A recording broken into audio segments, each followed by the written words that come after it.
Hello students, today we will discuss what is desertification। लेकिन आज हम डिजर्टिफिकेशन को हिंदी में बात करेंगे, हिंदी में एक्सप्लेन करेंगे। कुछ लोगों ने कहा कि हिंदी में कीजिए, तो हिंदी इंग्लिश दोनों होगा।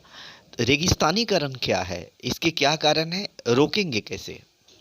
तो वह प्रक्रिया है, रेगिस्तानीकरण वह प्रक्रिया है जिसके द्वारा रेगिस्तान अपने चारों ओर फैलता है। रेगिस्तान अपने चारों ओर फैलता है, या इसको यूं कहें कि रेगिस्तानीकरण वह प्रक्रिया है जिसके कारण भूमि जो है ना अपनी उर्वरा शक्ति, फर्टिलिटी खो देती है, उसकी फर्टिलिटी ख़त्म हो जाती है। इसको हम रेगिस्तानीकरण कह सकते हैं। दूसरी जो हम तो अब ये भूमि का स्वाभाविक गुण क्या है, what is the you see natural characteristics of soil. तो भूमि का नेचुरल स्वाभाविक गुण ये है कि उसमें आप चलेंगे तो पैर खराब नहीं होगा। अगर उस किसी भूमि के टुकड़े पर आप चल रहे हैं और आपके पैर में कोई बीमारी हो जा रही है उसके कारण, तो वो भूमि दैट इज़ वो ठीक नहीं है, उसमें पॉल्यूशन हो गया, उसका नेचुरल फैक्टर ख़त्म है। या भूमि का स्वाभाविक गुण है कि उसमें बीज डालेंगे तो वो स्प्राउट होगा, अंकुरित होगा।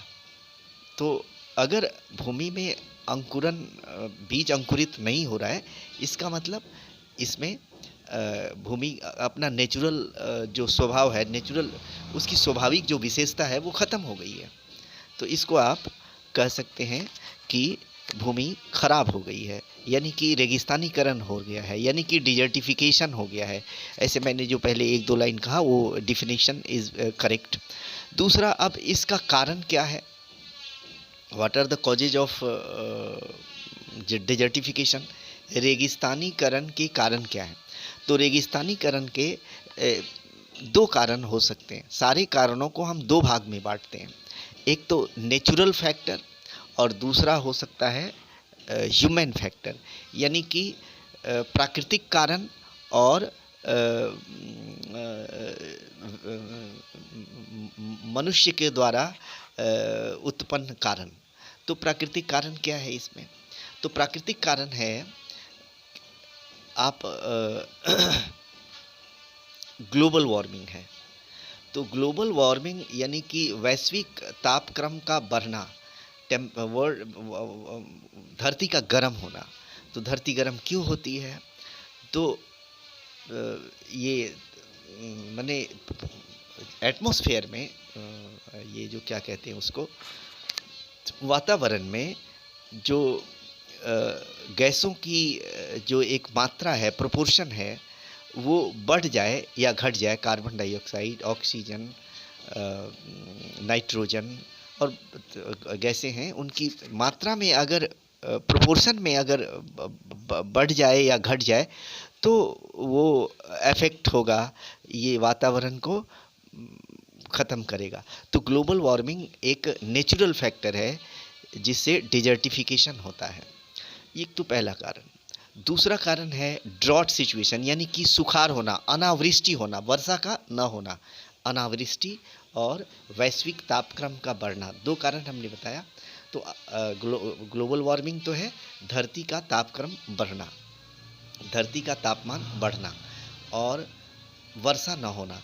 वर्षा नहीं होगी तो भूमि का ग्राउंड वाटर जो है ना बहुत नीचे चला जाएगा, और भूमि का मॉइस्चर, जिसको हम मॉइस्चर कहते हैं, यानी कि उसकी जो उसमें जो पानी का अंश है वो नहीं रहेगा। और किसी भी भूमि का नेचुरल फैक्टर तब तक करार रहेगा, उसका नेचुरल कैरेक्टरिस्टिक्स तब तक रहेगा जब तक उसमें थोड़े पानी का अंश हो, और तब बीज आप रखेंगे तो वो अंकुरित हो जाएगा। तो अनावृष्टि के कारण पेड़ पौधे नहीं होंगे, पेड़ पौधे नहीं होंगे तो डेजर्ट अगर 1 वर्ग किलोमीटर स्क्वायर में है तो धीरे धीरे वो बढ़ेगा, अपने चारों तरफ बढ़ेगा। तो इसको हम कह रहे हैं नेचुरल फैक्टर, ग्लोबल वार्मिंग, वैश्विक तापक्रम का बढ़ना और वर्षा का न होना। दूसरा जो फैक्टर है ह्यूमन फैक्टर है। तो ग्लोबल वार्मिंग को भी आप देखेंगे तो ह्यूमन फैक्टर से जुड़ा हुआ है, वो अलग नहीं है, फिर भी हम उसको नेचुरल फैक्टर में रख लिया। अब जनसंख्या बढ़ती है, तो जनसंख्या का जो जीने के लिए, लोगों को जीने के लिए भोजन चाहिए, कप रोटी कपड़ा मकान चाहिए। ऑल दीज, ये सारी चीज़ें जो है ना, हम प्रकृति से लेते हैं, पानी से लेते हैं, भूमि से लेते हैं, जंगल से लेते हैं। और जब इन रिसोर्स को हम काफ़ी मात्रा में यूज़ करते हैं, जिससे इन रिसोर्सेज का शॉर्टेज होता है और अंत में जाके डिजर्टिफिकेशन होता है। जैसे, तो जनसंख्या वृद्धि एक कारण है। दूसरा, कृषि का फैलाव। जैसे ही जनसंख्या वृद्धि होगी तो एग्रीकल्चर जो है ना, कृषि का क्षेत्र जो है ना वो बढ़ेगा, और उसमें तरह तरह के फर्टिलाइजर्स यूज होंगे, जिससे भूमि डेजर्टिफिकेशन होगा, यानी कि रेगिस्तानीकरण हो जाएगा। जंगलों की कटाई, इंडस्ट्रीज़ को बैठाने के लिए, औद्योगिकरण के लिए, शहरीकरण के लिए, पॉपुलेशन बढ़ने के कारण भी यही कारण ही होगा। ये भी शहरीकरण बढ़ेगा तो जंगलों की कटाई होगी।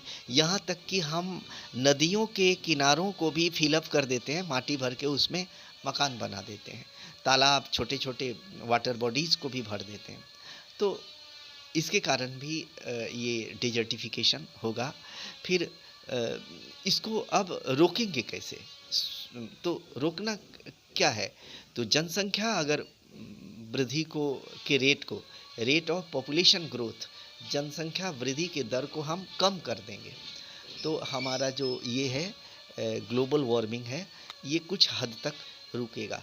तो जैसे ही जनसंख्या कम होगी, जनसंख्या के भरण पोषण के लिए प्राकृतिक संपदा पर मनुष्य का प्रेशर कम पड़ेगा, उसकी कटाई, जंगलों की कटाई थोड़ी कम होगी, शहरीकरण कम होगा, औद्योगिकरण कम होगा। और फिर जब ये सारी चीज़ें कम होंगी तो ग्लोबल वार्मिंग भी रुकेगा और रेगिस्तानीकरण भी रुकेगा, ड्रॉट सिचुएशन भी रुकेगा। आपको पता है, जब हम जंगलों की कटाई कर लेते हैं तो रेगिस्तानीकरण हो जाता है, यानी कि जिस जगह जंगल है वहाँ के आकाश में एक क्षेत्र, वर्षा का क्षेत्र उत्पन्न होता है, जो काल्पनिक होता है, दिखता नहीं। लेकिन जैसे ही जंगल को हम काट देते हैं, वो रेन बेल्ट, वर्षा का जो क्षेत्र है, वो काल्पनिक क्षेत्र ख़त्म हो जाता है, तो वो वर्षा नहीं होगी।